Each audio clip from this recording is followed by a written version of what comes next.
Good morning students, that's a 9th class learning video.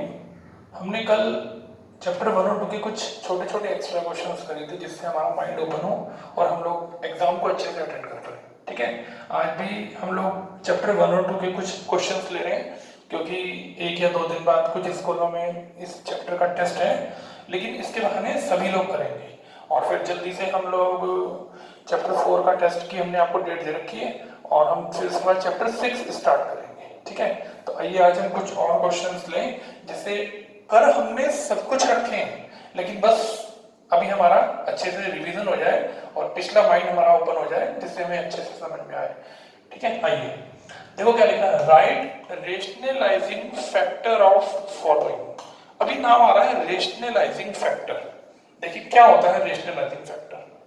अब जैसे मैंने फर्स्ट पार्ट लिखा √3, ये देखिए, अब 3 के ऊपर यहां जो ऑर्डर लिखा हुआ है वो 2 है। ठीक, तो इसका मतलब ये हुआ कि ये नंबर अंदर 2 बार होना चाहिए था, लेकिन एक ही बार है। रेशनलाइजिंग फैक्टर का काम क्या है? रूट को हटाना, इर्रेशनल को रेशनल बनाना। ठीक, तो इस रेशनल को रेशनल बनाने के लिए अंदर एक 3 और होना चाहिए। तो इस √3 की मैंने किससे मल्टीप्लाई करी? 3 से नहीं, √3 से। एक बार क्यों करी? क्योंकि एक बार है, एक बार और चाहिए। 2 बार क्यों चाहिए? क्योंकि यहां ऑर्डर में 2 है। अगर यहां कुछ नहीं लिखा तो ऑर्डर में 2 माना जाता है, तो ये नंबर अंदर 2 बार होना चाहिए था। देखो मेरा आंसर आ गया, ये देखो। आप इसे ऐसे भी लिख सकते हो, √3 की किससे मल्टीप्लाई करी जाए? √3 से। यहां ऑर्डर जो होगा वही यहां पर आएगा। अगर यहां 3 ऑर्डर होता तो 3 आता, फिर मैं इसको 2 बार और लेता क्योंकि मुझे 3 बार चाहिए था। ठीक है, फिर अभी और पार्ट्स भी आएंगे, पहले इसको देखिए। तो √3 की √3 से मल्टीप्लाई करके क्या आया? 3। तो ये √3 किसकी वजह से बना? इसकी वजह से।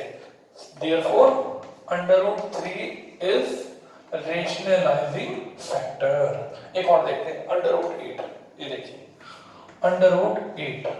अब बताइए, इसको मैं छोटे छोटे टुकड़ों में तोड़ता हूं। 2 2 जा 4 2 जा 8। अब बताओ, बाहर ऑर्डर में 2 है तो 2 के पेयर बनेंगे, 2 के पेयर बन गए, लेकिन इसका पेयर बनना रह गया। यानी कि जब तक एक 2 और नहीं आएगा तब तक इसका पेयर नहीं बनेगा। एक और क्यों कहा मैंने? दोनों का क्यों? क्योंकि यहां ऑर्डर में कौन है? 2 है। ठीक है, तो एक 2 और आना चाहिए। ये देखो, एक 2 और आएगा। तो जब तक, अब इसका आंसर तो हो गया 2। अब बताओ अंदर क्या रह गया? √2। देखो, एक 2 बाहर आ गया, अंदर √2। अब क्योंकि इसका पेयर नहीं बना तो इसकी मल्टीप्लाई मुझे किससे करनी पड़ेगी? मुझे करनी पड़ेगी √2 से। ये देखिए, ठीक है। अब बताओ, स्क्वायर √2, यहां ऑर्डर में 2 है तो यहां भी 2 रहेगा, तो √2 को √2 से मल्टीप्लाई 2, क्या आंसर आ गया? 4। तो ये 4 आंसर नहीं है, ये 4 किसकी वजह से आया? इस √2 की वजह से। सो √2 is the rationalising factor. Irrational को रेशनल बनाने में जो आपकी हेल्प करेगा वही आपका रेशनलाइजिंग फैक्टर होगा। आया समझ में? देखो, एक 2 निकाल लिया, एक 2 रह गया। अब यहां स्क्वायर रूट 2 है, यानी कि अंदर ये 2 2 बार होना चाहिए तभी पेयर बनेगा, तो एक 2 की कमी है। देखो, एक 2 ले लिया। ठीक है, अभी मैंने दोनों स्क्वायर रूट किया ना। एक और क्वेश्चन लिखा हुआ है, क्यूब रूट 625, इसे लिखिए, क्यूब रूट 625। ठीक, इसे मैं मिटा देता हूं।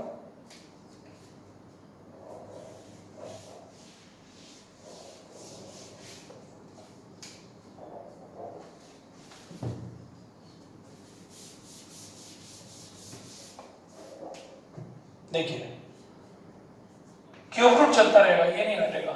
इसके टुकड़े करते हैं, 5 5 या 25, 125, 625। अब बताइए ऑर्डर में क्या लिखा हुआ है? ऑर्डर में 3 लिखा हुआ है।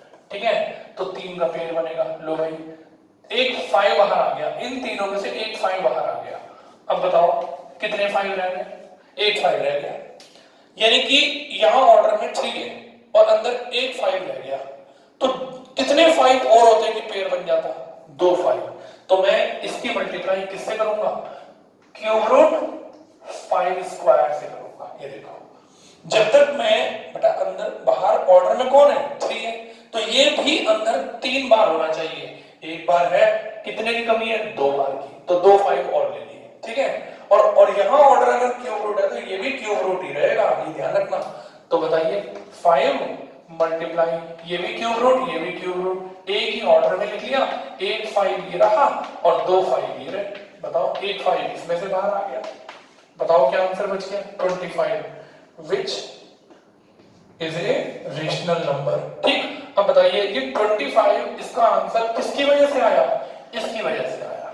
तो क्या लिखूंगा, so cube root 25 is the rationalising factor.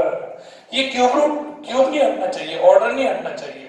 1 5 था, 2 5 और चाहिए, तो मैंने इसकी 2 5 से मल्टीप्लाई कर दी। जब तक ऑर्डर सेम नहीं होगा मैं एक ही ऑर्डर में तीनों को नहीं लिख सकता।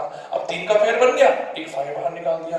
तो क्यूब रूट 625 की मैं ऐसे कौन से नंबर से मल्टीप्लाई करूं, क्यूब रूट 25 से, जिससे अंदर सबके पेयर बन जाए और नंबर इररेशनल की जगह रेशनल बन जाए। ठीक है, अब थोड़ा सा समझ में आया। तो इररेशनल को रेशनल बनाने में इसका मेन रोल है, इसकी वजह से ये आंसर आया। तो ये आपका कौन हुआ, रेशनलाइजिंग फैक्टर। एक और करते हैं, फिफ्थ रूट ऑफ 256। चलो फिफ्थ रूट ऑफ 2 2 जा 4 2 जा 8 2 जा 16 2 जा 32 2 जा 624 2 जा 128 128 2 जा 256। ठीक है, अब बताओ ऑर्डर में कौन है 5, तो 5 के पेयर बनने चाहिए, एक नंबर तब बाहर आएगा। देखो 1 2 3 4 5। ठीक, अब बताओ कितने 2 रह गए, 3 2 रह गए। होने कितने चाहिए थे, जो ऑर्डर में लिखा हुआ है फिफ्थ रूट 5 आने चाहिए थे। तो कितने 2 की कमी है, 2 2 की कमी है।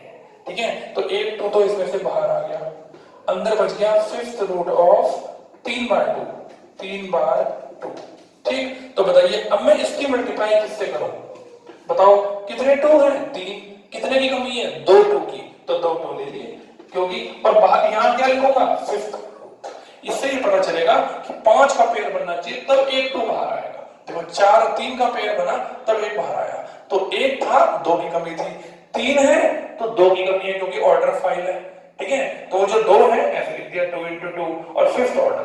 तो बताइए एक 2 इसमें से बाहर आ गया, 3 और 2 5, एक 2 इसमें से, तो क्या आंसर आ गया 4। ये 4 किसकी वजह से आया, इसकी वजह से आया, इसकी वजह से। सो क्या लिखूं, fifth root of 4 is the rationalising factor. या फिफ्थ रूट, ये ऑर्डर नहीं हटना चाहिए, ध्यान रखना। ठीक है, तो यहाँ हमने रेशनलाइजिंग फैक्टर सीख लिया। आगे चलते हैं, अच्छे से देख लीजिएगा, प्रैक्टिस करिएगा। आगे चलते हैं, इन सबको मैं बैठा रहा हूं।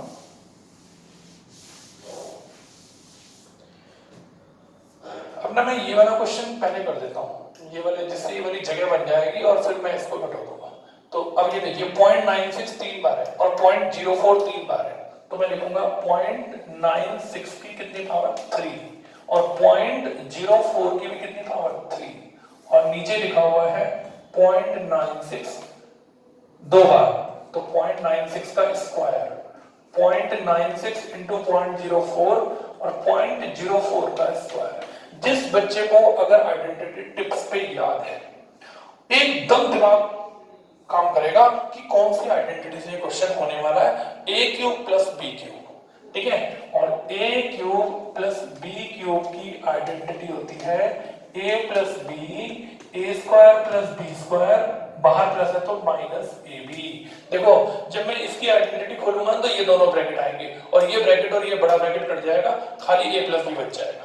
तो बताइए a³ + b³, a + b। ठीक है, क्या लिखूं, a² + b² और -ab। ठीक है, और नीचे ऐसे ही लिखा हुआ है 0.96 का स्क्वायर, 0.96 × 0.04 और 0.04 का स्क्वायर। ठीक, ये पूरा ब्रैकेट इस पूरे ब्रैकेट से कट गया। देखो सेम है दोनों के दोनों। ठीक, पूरा ब्रैकेट ऐसे काटना है, अलग अलग नहीं काटना। अब बताओ क्या बचा, 0.96 + 0.04, 6 + 4 10, 9 + 1 0 10 0 1 आंसर आ गया। 1.00 का मतलब आंसर आपका 1 आ गया। ठीक है, आगे समझ में देखा आपने, आइडेंटिटी लगाते पूरा ब्रैकेट। क्वेश्चन देखने में कितना मुश्किल लग रहा था, लेकिन आइडेंटिटी अगर सही से यूज करी तो कोई कैलकुलेशन भी नहीं करनी पड़ी और देखो फटाफट आंसर क्या आ गया। ठीक, नेक्स्ट क्वेश्चन पर चलते हैं, इसको मिटा रहा हूं मैं और नेक्स्ट क्वेश्चन पर चलते हैं। क्वेश्चन है x माइनस 2y इक्वल 11 और क्यूब का आंसर निकालना है। तो क्या करें, इसके नीचे लाइन लिखेंगे क्यूबिंग बोथ साइड्स। अब देखिए क्यूबिंग बोथ साइड्स कैसे होती है, ऐसे लिखते हैं पहले ब्रैकेट में x माइनस 2y बाहर 3 पावर, ऐसे 11 लिखकर बाहर 3 पावर। तो इसकी आइडेंटिटी लगाते हैं a cube minus b cube minus 3a b bracket में a माइनस b। ठीक है, यहाँ माइनस मत लगा देना, वो आ चुका। और 11 का क्यूब होता है 1331। ये देखिए, देखो कितना इजी, लेकिन आइडेंटिटी याद होनी चाहिए। अगर आइडेंटिटी याद होगी तो ये क्वेश्चन हो पाएगा। चलिए x का क्यूब x क्यूब, 2 का क्यूब 8, y का क्यूब y क्यूब, 3 2 जा 6xy और ब्रैकेट में x माइनस 2y और 1331। ठीक है, देखो ये लाइन समझ में आ गई। अब x cube minus 8y cube 6xy की जगह बताओ क्या लिखूं, क्वेश्चन में दिया हुआ है 8, ये देखो। और x माइनस 2y की जगह क्या लिखें, 11, 1331। तो x cube minus 8y cube, इनकी मल्टीप्लाई करते हैं 88 को 6 से, 6 8 जा 48, इधर 1331 528। ठीक है, तो x cube minus 8y cube, इसको उधर ले जाते हैं 1331 प्लस 528, उधर ले जाके प्लस कर दो बस। 8 और 1 9, 3 और 2 5, 5 और 3 8, ये आपका आंसर आ गया। देखिए क्यूबिंग बोथ साइड ऐसे लिखना है, ये नहीं कि बस इनके ऊपर क्यूब लगा दिया छुट्टी, ऐसे क्यूबिंग का फॉर्मूला खोलना है। देखिए फिर इनकी मल्टीप्लाई करके देखो xy का आंसर क्वेश्चन में गिवन है 8 और इस ब्रैकेट का आंसर गिवन है 11, तो इसकी जगह 8 इसकी जगह 11, तीनों को मल्टीप्लाई, माइनस का साइन उधर जाकर प्लस का हो जाएगा। बच्चे साइन चेंज नहीं करते, साइड चेंज कर देते हैं, तो ये चीजें ध्यान रखनी है। ठीक है, समझ में आ गया। और आगे चलते हैं, प्रैक्टिस जरूर करिएगा जिससे आपका बेसिक अच्छा बन सके। चलिए आगे चलते हैं, x square plus 1/x² plus का 2 माइनस का 2x माइनस 2/x। देखो साफ दिखाई दे रहा है, ये एक आइडेंटिटी है। कौन सी आइडेंटिटी है, a² plus b² plus 2ab। अब आप कहोगे ये ab तो है नहीं, देखो ab भी है, ये देखो ये a² और ये b² प्लस 2, बताओ a कौन है, x, और b कौन है 1/x। देखो है a और b, देखो कट गया x से x, बताओ 2 आ गया। देखो ये रहा a ये रहा b, कट गया ना, तो इसको ऐसे लिख दिया। ठीक, एक बड़े ब्रैकेट में बंद कर दिया। बताओ बाहर किसका साइन कॉमन है, दोनों में माइनस का, और क्या कॉमन है 2, देखो 2 कॉमन है, देखो 2 कॉमन है। अब बताओ क्या बच गया, यहां से बच गया x, माइनस का साइन कॉमन आ गया था प्लस, और यहां से 1/x। अब बताओ ये किसकी आइडेंटिटी है, a प्लस b का whole square, a square plus b square plus 2ab, a plus b whole square और माइनस का 2x प्लस 1/x। ये देखिए क्या ये ब्रैकेट दोनों में कॉमन नहीं आ रहा, ये देखो, तो दोनों में से इस ब्रैकेट को कॉमन ले लो, x प्लस 1/x इधर 2 टाइम्स था, एक बार कॉमन आ गया, तो क्या बच गया x प्लस 1/x माइनस, यहां से ब्रैकेट चला गया, एक ही बार था, खाली 2 बच गया। ये आपका आंसर हो गया। ठीक है, साफ दिखाई दे रहा है x प्लस 1/x बनने वाला है और ये तीनों से आइडेंटिटी बनने वाली है, और जो कॉमन लेके बचेगा अंदर, यहां से एक बार ये बचा 2 बचा, तो ये आपका आंसर हो गया। ठीक है, आ गया समझ में, वेरी गुड। आगे चलते हैं,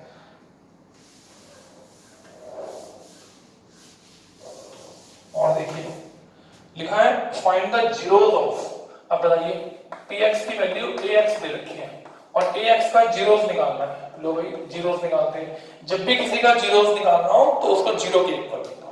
ठीक, x का आंसर निकालने के लिए ये a इसके साथ मल्टीप्लाई में है, तो ये a डिवाइड में चला गया, और 0 के नीचे जब भी कोई डिवाइड में आता है तो हमेशा क्या आंसर आता है 0। तो कभी भी किसी का जीरोस निकालना हो ये आपका आंसर आ जाएगा। कहां है क्वेश्चन, आपके 2.1 में क्वेश्चन नंबर 1 2 3 फोर्थ क्वेश्चन में 6 या 7 पार्ट है, ठीक है। एक और देखिए, ये रहा, बताओ px की वैल्यू क्या दे रखी है, ax प्लस b। क्या करेंगे, इस ax प्लस b को 0 के इक्वल रख देंगे, ये देखो। क्या करेंगे, इस b को उधर ले जाकर माइनस कर देंगे, ये देखिए, ठीक। बताओ x का आंसर क्या आ गया, माइनस b अपॉन a आ गया। देखा आपने, b को उधर ले गए, a मल्टीप्लाई में था, तो जीरो का मतलब x का आंसर वो निकालो जो यहां पुट करने से पूरा आंसर 0 हो जाए। इसे जीरो बोलते हैं, इसे फैक्टर बोलते हैं, ठीक। अगला कह रहा है, give example of two irrational number whose product is rational. थोड़ा रो जाते हैं, पहले ध्यान से क्वेश्चन को पढ़ते हैं फिर से। ऐसा एग्जांपल दो कि दो इर्रेशनल नंबर को जब मल्टीप्लाई करें तो उसका आंसर रेशनल आए। अब देखो, एक इर्रेशनल नंबर हुआ 2 प्लस रूट 3, ये देखो, और दूसरा इर्रेशनल नंबर हुआ 2 माइनस रूट 3, ये देखो, ठीक। ये भी इर्रेशनल है, ये भी इर्रेशनल है, यहाँ प्लस है यहाँ माइनस है। क्या करना है, प्रोडक्ट। प्रोडक्ट का मतलब क्या हुआ, मल्टीप्लाई। अब a plus B, a minus B की आइडेंटिटी क्या होती है, a square minus b square. बताओ 2 का स्क्वायर 4, रूट 3 का स्क्वायर 3, क्या आंसर आ गया 1, विच इज ए कैसा नंबर, रेशनल नंबर। तो ये रेशनल नंबर आपका आंसर आ गया, देखिए, ठीक है, आगे समझ में। और देखिए, ऐसे हमने आपको खूब पहले तो क्वेश्चन करा रखे हैं। अब हमारे ये सब क्वेश्चंस कंप्लीट हो गए, तो मैं इन सबको मिटा देता हूँ। अब यहाँ जगह बन जाएगी तो फिर हम बाकी क्वेश्चंस अच्छे से कर सकेंगे। चलिए, अब हमें ये बड़ा वाला क्वेश्चन करना है। पहले मैं ये सब छोटे छोटे क्वेश्चन कर देता हूँ, फिर इस बड़े को करूंगा। सबसे पहले इस क्वेश्चन को करते हैं, how many irrational number between root 2 and root 3। Root 2 और रूट 3 कह रहा है, इसके बीच में कितने इर्रेशनल नंबर हो सकते हैं, इतने हो सकते हैं कि हम उनकी गिनती में नहीं कर सकते, इनफाइनाइट नंबर हो सकते हैं। अच्छा, रूट 2 का क्या आंसर होता है, 1.414। रूट 3 का क्या आंसर होता है, 1.732। ठीक, ये दोनों अभी इर्रेशनल थे, लेकिन मैंने ऐसे लिमिटेड नंबर तक आंसर लिखे तो ये रेशनल हो गए। अब कह रहा है कि इनके बीच में कितने, how many irrational numbers between root 2 and root 3, find any 3 irrational numbers. इसके बीच में 3 इर्रेशनल नंबर निकाल कर दिखाओ। 3 क्या निकाल ले, इर्रेशनल। चलो, 1.4 के बाद नंबर आता है 1.5, 0, 1, 00, 1, 000, 1, 4 टाइम्स 0, ऐसे dot dot dot dot dot dot जरूर लगानी है और पैटर्न को इर्रेगुलर लिखना है। देखो 5, 4 और 7 के बीच में आता है, ऐसे ले लो 1.5, 0, 2, 00, 2, 000, 2, 4 टाइम्स 0, 0 एक एक बढ़ती चली जा रही है, इर्रेगुलर पैटर्न हो रहा है। देखो, इसे बोलते हैं इर्रेशनल। अगर ये पैटर्न रेगुलर होता तो फिर ये रेशनल नंबर होता। हमें रेशनल नहीं लिखना, इर्रेशनल लिखना है। और लिख लो 1.5 की जगह 1.6 लिख लो, या 1 लो, यहाँ लिख लो 3 लिख लो, 003 लिख लो, 003 लिख लो, 4 टाइम्स 0, ऐसे यहाँ 1, यहाँ 2, यहाँ 3 लिख लो। ऐसे इर्रेगुलर पैटर्न में नंबर 0 लगातार बढ़ते चले जा रहे हैं। ये देखिए 1.6 इन दोनों के बीच में आता है, 1.5, 1 कुछ और ले सकते थे, लेकिन नंबर इनके बीच में आना चाहिए। ठीक है, ऐसे आप इनफाइनाइट आंसर लिख सकते हैं जिसकी कोई भी गिनती नहीं है। अब देखो, मुझे इसके बीच में 5 रेशनल नंबर लिखने हैं, तो इसको मैं मिटा रहा हूं। अब मुझे 5 रेशनल नंबर लिखने हैं, रेशनल। ये देखिए, क्या नंबर है, 3/5 और 4/5। सबसे पहले चेक करते हैं कि इनका डिनोमिनेटर सेम है या अलग अलग है। अगर डिनोमिनेटर सेम नहीं है ना, तो पहले एलसीएम लेके डिनोमिनेटर सेम बनाते हैं, नहीं है तो बनाते हैं। अगर है तो बताइए कितने रेशनल नंबर निकालने हैं, 5, तो 6 से इसके ऊपर नीचे मल्टीप्लाई कर देंगे। ये देखो, बड़ा आसान मेथड है, 6 से ऊपर नीचे मल्टीप्लाई कर देंगे। अगर 6 निकालने होते तो 7 से ऊपर नीचे करते, 7 निकालने होते तो 8 से ऊपर नीचे करते, एक ज्यादा। लेकिन कब, जब दोनों का एलसीएम डिनोमिनेटर सेम हो। ठीक, चलो भाई बताओ, 6 3 क्या हो गया, 18, 5 6 क्या हो गया, 30। इधर आ जाओ, 24/30। अब ये हो गया 18/30 और ये हो गया 24/30। बताइए मुझे इसके बीच में कितने नंबर लिखने हैं? 9 और 5, तो 19/30, 20/30, 21/30, 22/30, 23/30। कितना जरा? 1 2 3 4 5। इन दोनों को छोड़कर इनके बीच में 5 रेशनल नंबर होने चाहिए। देखिए बताइए समझ में आया कि नहीं? अब मैंने एक ऐसा क्वेश्चन लिया जिसमें 7 रेशनल नंबर निकालने हैं, लेकिन अब उनका एलसीएम क्या है? अलग अलग है। तो क्या करेंगे? पहले एलसीएम सीम बनाएंगे, फिर इसी मेथड से करेंगे। तो चलिए क्या नंबर है? 1/6 और अगला है 5/21। कोई निशान नहीं, बस एलसीएम ले लो। इसका क्या आएगा? ये दोनों नंबर इससे कट जाए, 42 ले लेते हैं। देखना 42 से कटते हैं ना दोनों, 6 7 जा और 21 2 जा 2 5 जा 10। ये देखो, ठीक है, आया समझ में? तो अब 7/42 और 10/42। ये देखिए। अब बताइए मुझे कितने नंबर निकालने थे? 7। तो बताइए मैं ऊपर नीचे किससे मल्टीप्लाई करूंगा? 8 से। ये देखो ऊपर नीचे मैं इसकी 8 से मल्टीप्लाई करूंगा। ठीक, चलो 7 8 जा 56। और जब तक एलसीएम सेम ना हो जाए तब तक जितने निकालने हैं उससे एक से ज्यादा ऊपर नीचे मल्टीप्लाई करते हैं। 8 4 जा 8 2 जा 16 और ये हो गया 336। इधर 80 अपॉन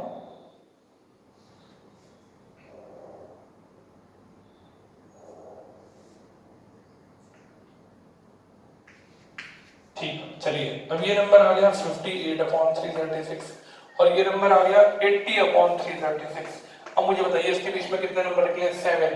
तो चलिए 59 60 61 62 63 64 1 2 3 4 5 6 लो, और ये हो गया 65 और आगे चल रहा है 80/336। सबके नीचे क्या आ जाएगा? 336।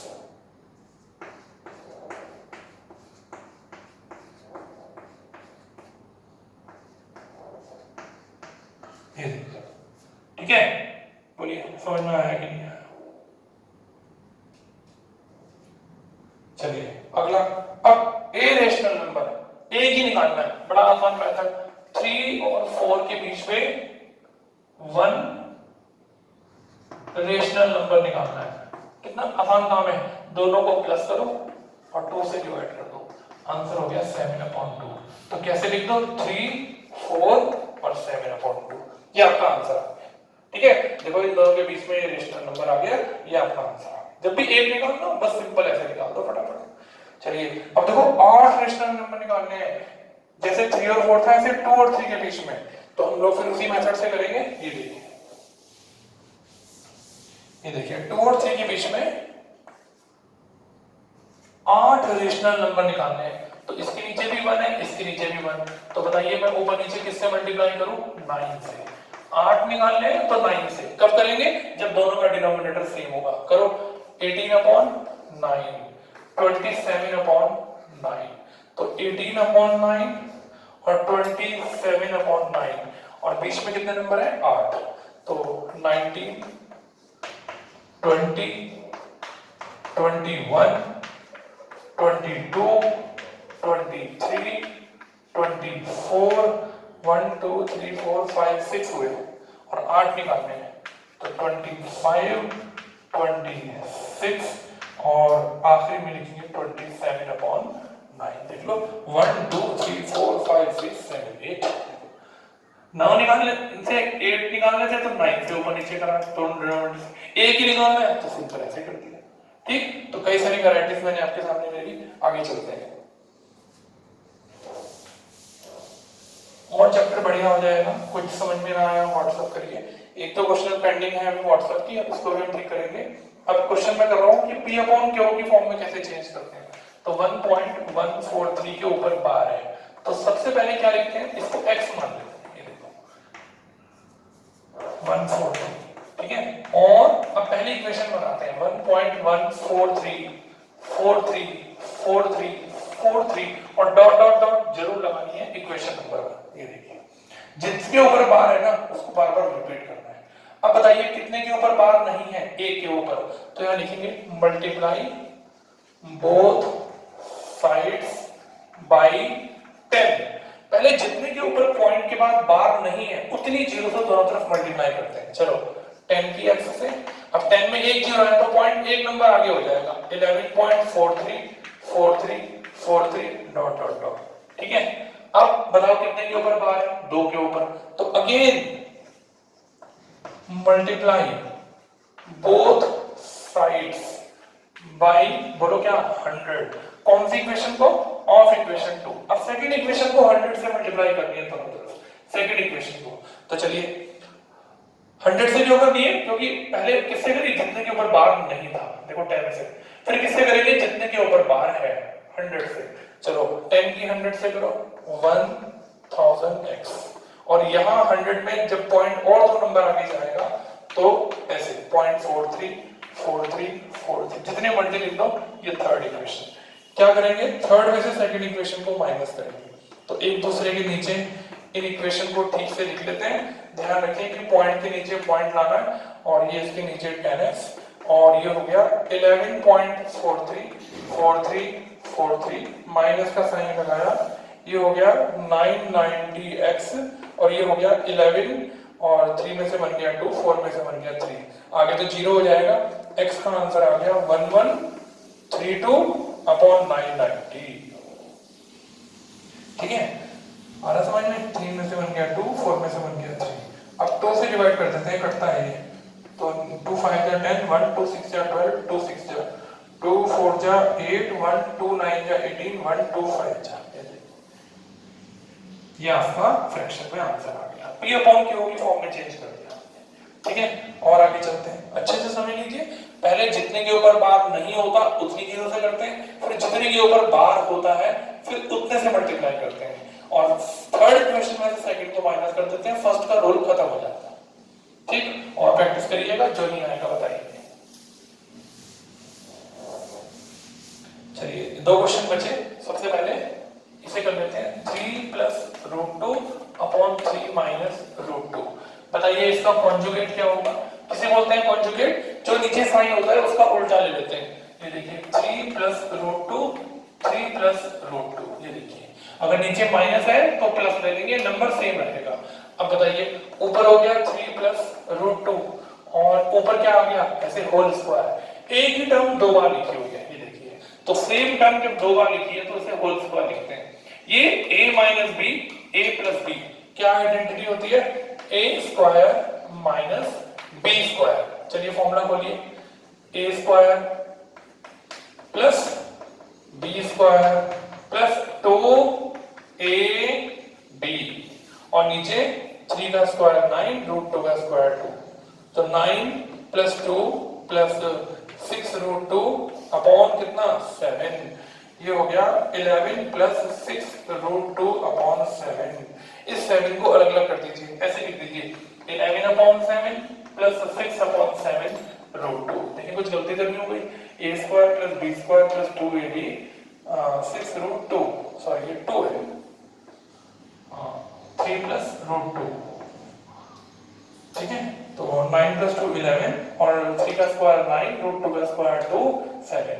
अब इसके नीचे लिखो जिसका कंपैरिजन करना है, a + b √2, तो क्या लिखेंगे, आफ्टर कंपैरिजन a का आंसर हो गया 11/7 प्लस अपनी जगह √2 अपनी जगह, b का आंसर हो गया 6/7। कुछ बच्चे √2 लिख देते हैं साथ में ना, √2 अपनी जगह लिखा हुआ है, b की जगह 6/7 लिखा हुआ है, देखो ये b इसका कोएफिशिएंट है, तो देखो b का आंसर हो गया 6/7। ठीक है, हमने इन क्वेश्चनों की खूब प्रैक्टिस आपको पहले भी कराई हुई है, आप वो वीडियोस भी देख सकते हैं जिससे आपका काम पक्का हो जाए। चलिए अभी चलते हैं, एक लास्ट क्वेश्चन हमारा रह गया है,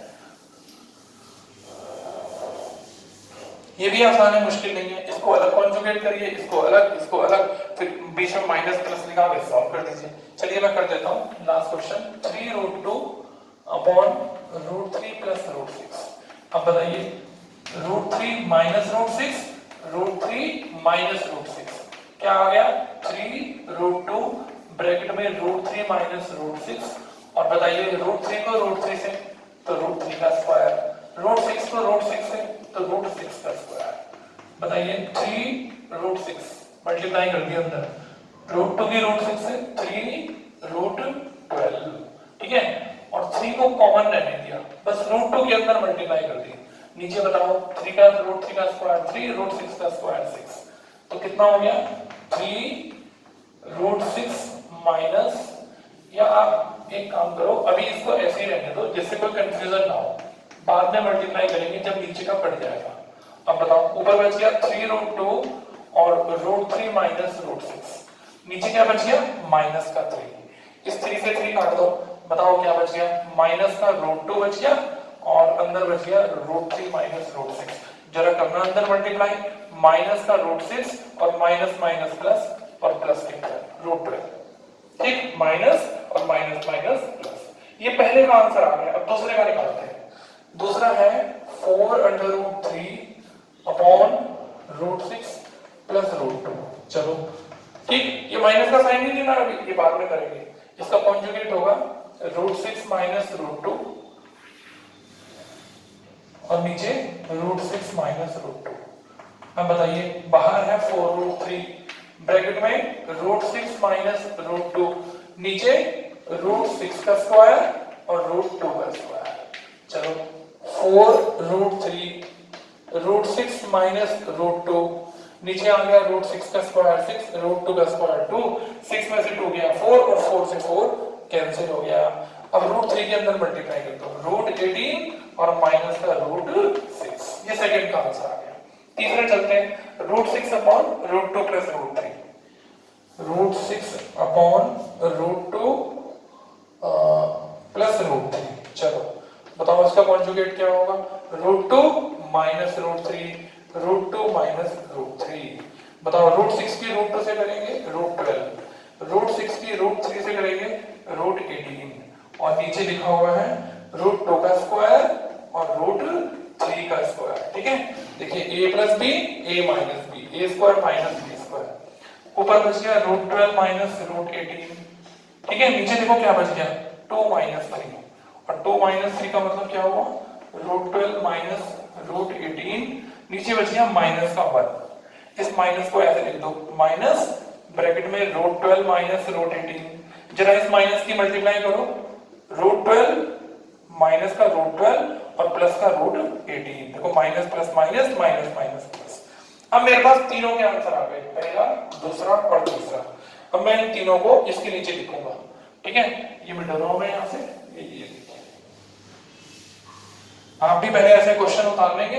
अब इसका आंसर बताइए क्या आया था, माइनस का √6 और प्लस का √12, ठीक, माइनस का साइन है ऐसे ब्रैकेट लगा दीजिए। इसका आंसर आया था √18 और माइनस का √6। इसका आंसर लिखिए, तीसरे का आंसर ऐसे माइनस का √12 और प्लस का √18। चलिए सॉल्व करते हैं, माइनस का √6 प्लस का √12, बताओ भाई माइनस का क्या हो गया √18 और माइनस माइनस प्लस का क्या हो गया √6 और plus minus minus √12 plus plus plus के √18।